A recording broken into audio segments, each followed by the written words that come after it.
What's up, bro? What's up? How's it going? I was like, oh, he can hear me, right? I couldn't, but I had a feeling you were going. Oh, Hello. so you heard? You had an excited look on your face, Dave, as always. I could have been cussing. I could have been like, what the is going on? Prick. Not this guy. How are you? Good, you? Good, man. Yep. Just waiting. Is she here yet?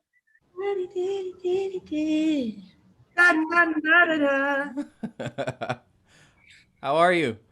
Good, how are you?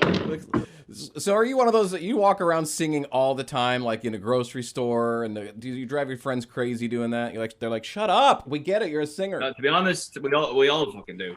You do? Yeah. Yeah.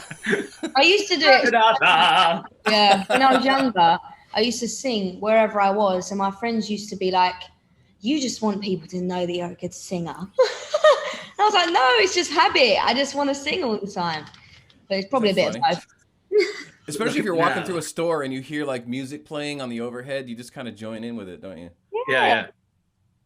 There's Oh, that's nothing fun. worse though when it's your own song. Oh Yeah. yeah. What's that like when you're walking through Bloomingdale's Or- and you hear one of your tracks? Yeah, it's not great now. I'm not gonna lie. The whole place starts looking at you, and it's not good. Yeah. Get out of here. That's funny that's what they say when you walk into a bar or something like that and the DJ sees you, they automatically think, "Oh, I should play his song." What goes through their head? Yeah. Right. Like they think we want to hear it on a night out when we're trying to like let loose. Right. Yeah. It's weird. To be honest, when they don't know you're there and it starts playing, it's okay. But when they play it just because they've seen you, it's just a bit like, oh, yeah. I remember one time I was at dinner in Milan with my manager, and we walked in, and could tell straight away that someone had noticed me because they were kind of all over it. There was more bread on the table than ever in any restaurant, and The perks. then yeah, the perks, more bread, and then they just play. It took them like they played four of my songs back to back, and I just like actually I said, "Can you please?" And they were like, they actually said, "Oh, sorry, we thought that you would like to hear it." Isn't that funny that that's what the people think? Listen, That's what you gotta do. yeah. I remember Bobby Brown was talking about that recently. He's like, if I come into your car, or your club, do not play my goddamn song. I don't want to hear my prerogative. I don't want to hear anything. I don't want to hear nothing. Fair enough. Well, welcome in, Anne-Marie. Where are you right now, by the way? I'm in London, yeah. I'm in Camden at the moment. In London. Camden Town. Yeah, Camden. Is that my dad's actually from Dulwich. Is that anywhere near you? It's a You're not far from Dulwich, eh? I don't even know where that is. It's very think it's far small. from- It's like South Yeah. London. Yeah. South No, East. I'm north at the moment, North Oh, London. okay. Gotcha. Yeah, mate. Do you get over to LA very often?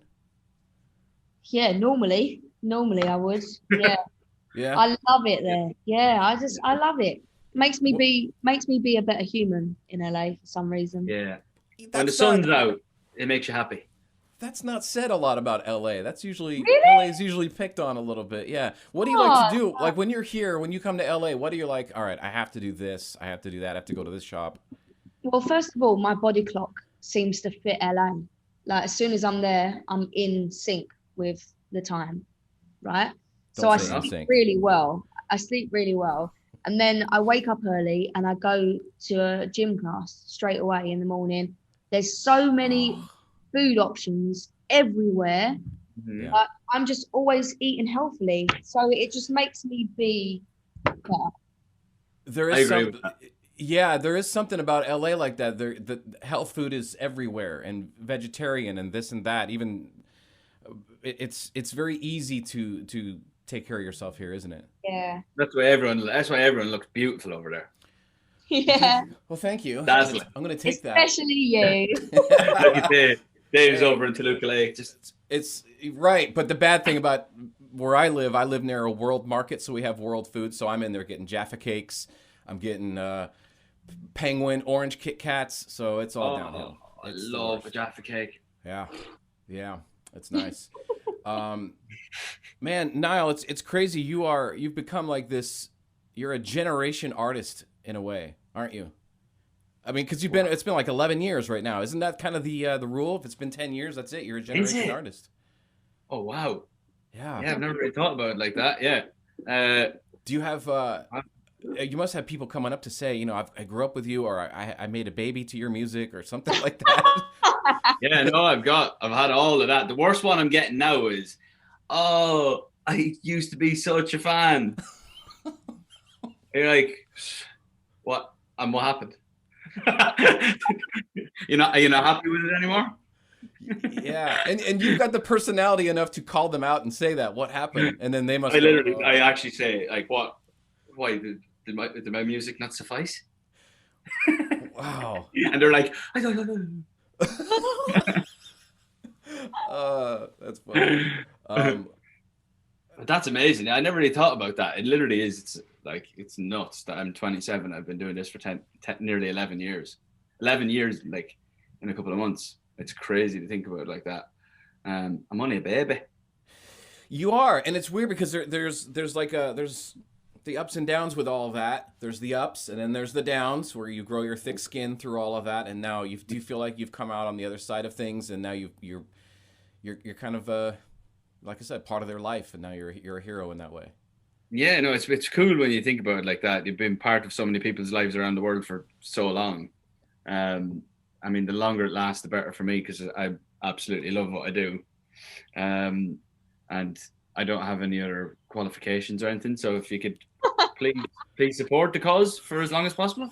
And I just, it's like when I think of some of the things, every now and then I'll think of what I've done and what we've done over the years. And it's just mind-boggling. When you see other artists doing similar things now, you're like, I remember going up on stage with Taylor Swift a few years ago at her show at Wembley Stadium, and I was just looking around in the middle of the show thinking, we played 3 nights here. This is nuts. And when you think about it in hindsight, because at the time you're just like, wow, it's a big whirlwind. But when you look back and you're like, because we never really seen ourselves as these big stars. We were just lunatics going around the place like kids, just having fun. And at the end of the night, we would just get up on stage and play to 70,000 people. It was kind of nearly became, in a way, half normal, which is scary. Yeah. And then when you look back now, you're like, oh shit, that was a hell of a time. And even some of the stuff that I've done myself since has been mind blowing. And still think that I have that support, but fun 10 years. What a mind game as well, going from, thousands of people cheering and stuff, and all of a sudden now, like, look around. For both of you, these rooms are quiet. What's that, Anne-Marie? What's that like to have all fans around, and then now you're in a room, it's quiet? Does that play tricks on your head at all? Yeah, it was something that I was addicted to be honest. Going on stage, I needed that feeling to feel complete, and it was really scary going into lockdown and not having that distraction or that thing that kept me going before. And it was just something that I had to learn to live without. And it's really horrible, and I can't wait to be on stage again. But at least now, because I don't think I ever would have had this, or anyone actually in our lives, we wouldn't have had this time to just stop and have to, be on our own. And I feel like we're all going to make ourselves better and the world better because of this moment, hopefully. We hope so. Yeah. But with it. I definitely miss touring for sure. But there is the that challenge. Yeah, and there's a line in 21 Pilots song that says sometimes quiet is violent, and I think a lot of people had that moment early on where you just really just but that happened to me. I honestly at the start of lockdown, I went into a really bad place. I didn't like it. I wasn't creative. I weren't excited. I weren't happy that it stopped. I was really low. And I decided to start therapy, and then my life changed from that. I still do therapy once a week, and it saved my life, if I'm honest. So were you iffy about going to therapy at first? Because with the stigma kind of attached to it? Yeah, I was. I'd actually tried it before, and it wasn't right. And so going back into it a second time, I was more so like, I don't think so. But it turns out that you just have to find your person, And And sometimes it can take 3, 4, 5 different people, and you got to start over. It's like, oh man, it's like, I know it's a long, annoying process, but when you get that person, it's the best. Great. Yeah, it's very great. Do you live alone, by the way? Yeah. You do? Okay. Yeah, that's horrible. tough. Yeah. It can be. Niall, do you live alone?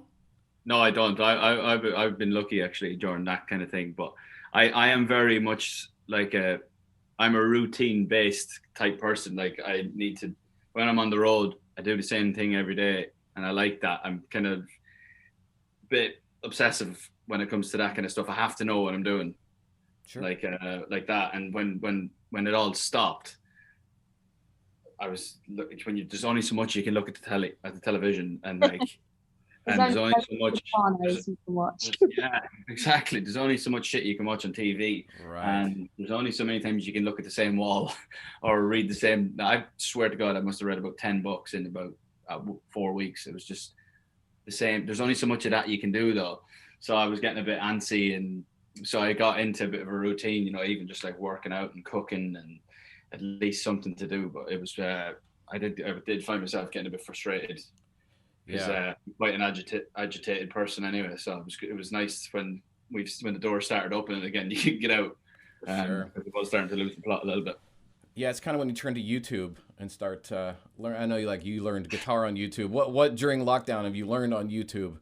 Like I learned about pee traps in the bathroom and plumbing and all that stuff, about how you have to keep, not pee like urine. Yeah, I guess in a way, but like the water that sits, so the sewer thing. Well, that's the kind of stuff I'm on YouTube late at night. I've been like watching different. I've been attempting like really tough recipes, like things like beef Wellington, which is probably the hardest thing I've ever done. Most people wouldn't think that, but it's such a tough thing. Also, learning how to cut an onion properly in different ways. There's different ways to cut onions for different slices, and there's different ways to cut.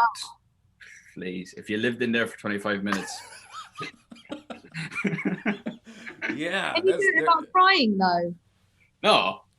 Well, at one point, someone bought me them. There's literally like onion goggles. I was like, I'm not wearing them things. Not a chance. The shit that was being bought on Amazon. That's the Amazon phase too. Yeah. If I see Jeff Bezos, I don't know what I'm going to say to him. He's going to say thank you. Right. Yeah. It is interesting how now all the things that we've learned that we can just order from Amazon to show up at the doorstep for us. That worries me though. That makes we become lazier. Maybe some people have got more active, but we become lazier. Supermarkets are just going to obliterate.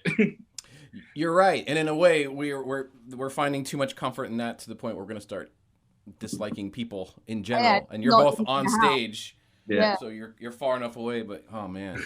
Well, fortunately, we're moving forward from that. Amaril's scrolling through some of your comments on when you released this song, and it's funny. There's a lot of them that say, finally. This one says, finally. So we have to say to all the people that are saying, finally, for fuck's sake. Yeah. That's a word that gets brought up. Do you know what? I feel exactly the same as them because I'm so impatient and my label probably hate me so much. But it's been a good year. It's been a good year of releasing music, to be honest, because I feel like the music industry got a bit shocked in lockdown as well. They were like, so how do we do this again? How do we? And I feel like we've all had to rethink about what to do because the main way for me to promote my album was touring. That's what we did to promote our music. It's the whole purpose for an album at that point, isn't it? Otherwise, the way we consume music is completely different. And album and touring was the push for even putting it. Yeah, wow. Yeah. So no, it's been good though. I've released 3 songs already this year, so that's good, and an album. So yeah. Yeah. People are saying. I can't remember the last time I released 3 songs in 5 months. Right. Now, by the way, you really could have a song and say it's ready, and one night after a few, you can say, "Let's put it up now. Let's just put it up." Oh yeah. Have you ever thought about that? Has that ever happened where you have to like say, "Oh, you know what? I should probably delete that." Yeah. I actually kind of did. Sorry. No, go on. I actually did that not after a few tipples, but I just was like, I wrote "This Town," my first single of my first album. and I didn't really have many songs. I'd probably written about 5 or 6 songs, and I just thought I'd let the fans know I'm still writing music. So I just put it up. And I just had a picture of myself. I didn't really think about it. And then it blew up, and I was like, I didn't think it was that good. I had a feeling it was all right, but I didn't think it was going to be that good. Wow. And yeah, I've actually done that, but and it worked. Yeah, people liked it apparently. Huh. We'll take it. Imagine getting drunk and putting up like a raw, unmastered track. All the levels are screwed and yeah, all over the place. Or going Instagram live. They're also saying that this is the collab we didn't know we needed. Yeah. How is that, Anne-Marie? What is it like working with this guy? Is he? Pretend he's not here. Pretend he's not here right now. Just like cover up the screen. Absolute nightmare. No joking. Yeah. It's been so good, honestly. Like, I think for both of us, we went in without any expectation of knowing what was going to come out the other end, and it was actually my first real live session since the lockdown that I went into, and I think we both were just like, let's just see what happens. Like, who knows? We didn't have any expectation. I don't think anyone else knew that we were doing that session. Really, we just done it, and we came out with 3 songs, so it worked. And yeah, luckily now I feel like I've known him for ages. Like it is mad, isn't it? Yeah. You say that with such disdain. I know. It's like, I feel like I've known this guy. Oh. So wait, there was an actual. Well, first of all, 3 songs. What happens? Is this like the best of the 3, and you said I'm going to put those 2 aside, or what happens to the other 2 now? You know what? This was the first one we wrote together, and also felt like the most far along one, because it's like a proper, complete mixture of both of our sounds. So like, it has the guitar with Niall, and then I bring in some electronic drums, and we proper mixed each other together, and it just felt right, really, this one. But the other 2 are really good, so who knows? Yeah, and I suppose this was like the first finished, wasn't it? The other one, we still don't really know how we're going to produce it. It's kind of still just me playing really Tom Petty sounding guitar, and there's no real thing to it. We so recorded it at the same time in both microphones. Yeah, it was like the 70s. I felt like I was up in Laurel Canyon, Tom Petty, Stevie Nicks, and I was singing in 2 mics at the same time. It was really cool because I'd never done that before. It's usually just you go up and do your verse, you go and do your verse, and then do harmonies and stuff individually. But this one we did everything together, which was cool. Wow, that had to feel incredible. Like you said, to be there. So now there's 2 unfinished songs that are just floating around, which is interesting that you said the 2 different styles, because on paper none of that stuff should work. But I know. We thought that too. Anytime that I just kept playing stuff, and she'd just sing. Like, I'd play like, because what naturally comes to me is quite like old Laurel Canyon-y type stuff, and then she's just got this like really good pop melody cadence that just flies out of her mouth all the time, and it just works. It just worked. So I was like, just keep going, and we wrote 3 songs. It's mad. Yeah, that's cool. On paper, some of this stuff shouldn't work, and then you hear it, and you're like, God, rewind that, because it does something to you, and it breaks every rule, whether it's chord progression or it's 2 notes that historically should not blend, and it triggers something, doesn't it? Yeah, I mean, even the emotion on this song, the chord progression at first is like the first 2 notes, you feel like they could easily go in a dark direction, but the next couple notes pull it back the other way, and it's kind of a little, for lack of a better term, a little bit of a mind isn't it? Yeah. Yeah, that was the aim. It's really I like that though. I like confusing people with production. Like on Rockabye, I felt like that was really confusing because the beat is really up tempo and really happy, and then the song is about single parents. And so it's like really like, what? That shouldn't work. But right.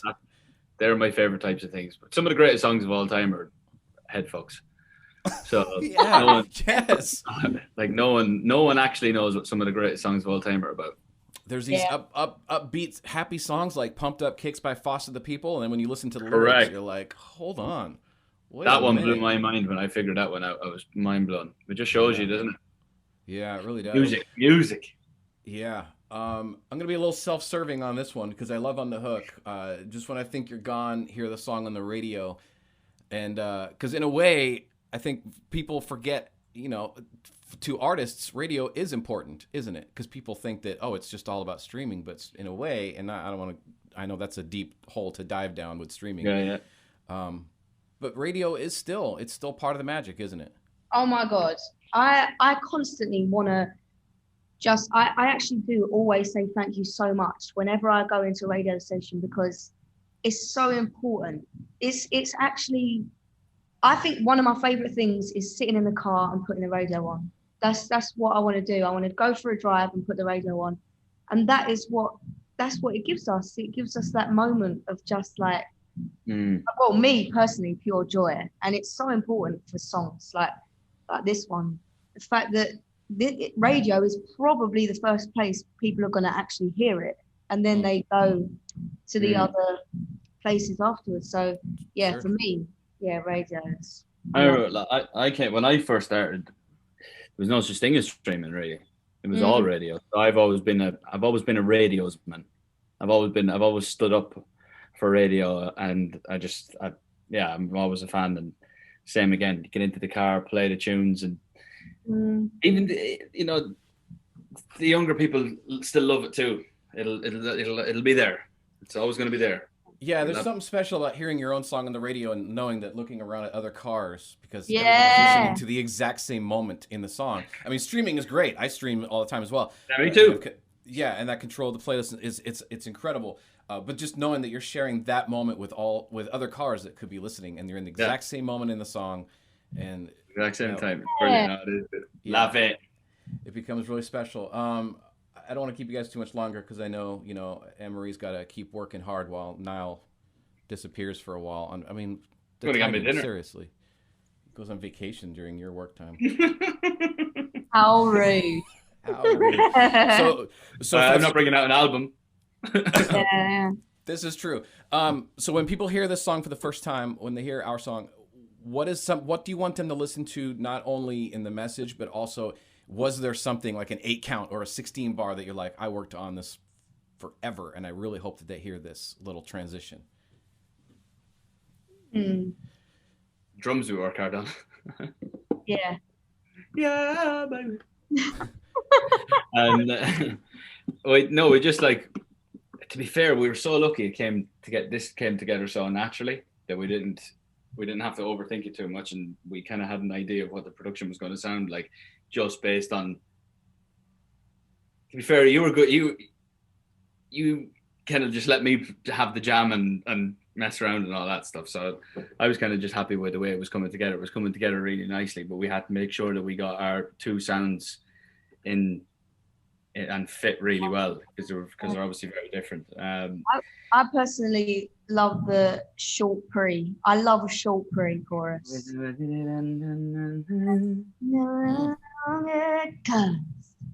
love that. I love how when we sang the chorus melody on the radio, I love how the chords follow the radio. Sure. It's kind of a 1, 2, 3, 4, 1, 2, 3. And then let it breathe. It's so beautiful to me. Yeah. And we did actually write a mid-late, a different melody, but it felt a bit, it felt a bit out of place. So we removed that, but we were thinking to do it in the acoustic performance, but we'll see. It might pop out one day. Yeah, maybe. Cool. And it's interesting, real quick too. The tone of this what is it saying about the world when the tone of this song is ahead of these happy, good mood type vibe? People seem to attach to these types of songs a little bit more, don't they? Honest, I guess it's honest, isn't it? So and everyone's been through it. I think it's all about being relatable. And you know what? Sometimes when you're feeling crap, you do just want to cry and have a good little moment. You don't want to always listen to a happy song when you feel sad. It's good to have that moment of having sad. Not that this is particularly sad, But like, I always feel like whenever I'm sad, I listen to sad music because I just want to let it out. And I feel like hopefully people feel like that with this song, that they just feel like they can relate to it. Yeah. Big time. And even if you're not sad, you need that trigger to maybe trigger those emotions. So Very true. That's great. Before I let you go, Niall, you know the obvious question. I would be remiss if I was not to ask about the other guys. Any news, any info on any future? It's an obvious question. You know what's coming. Don't act surprised. He's looking at me like, "Oh, what? What are you talking about?" No. I've nearly got like a good answer for it now. There is no answer. They're all good. They're all making tunes and making movies and tunes. Everyone's doing their own thing. It's Big good. babies, is that what you said? Yeah, babies. Babies, movies, and tunes. Everyone's doing good, and everyone's just going along with it and having fun, and Good, pretty much it. Enjoy your vacation, and hopefully when you come around, I'll get to actually meet you in person, and we'll hit a par 3 course. You know, take it easy on these golf courses. Yeah. Or let me drive. I'll just drive the cart. How about that? Thank you both for hopping on, Emery. I wish you all the success on the album coming out, and hopefully we'll talk to you guys again soon. Yeah. Cheers, Dad. Thank you very much. Look how quick he's ready to unplug and go. I know. Let me ask 5 more questions. Yeah, what's in the cup? What is in that? Lies. All right, go do your thing. Thanks again, you guys. I appreciate it. We'll talk to you soon. Bye, guys. Bye.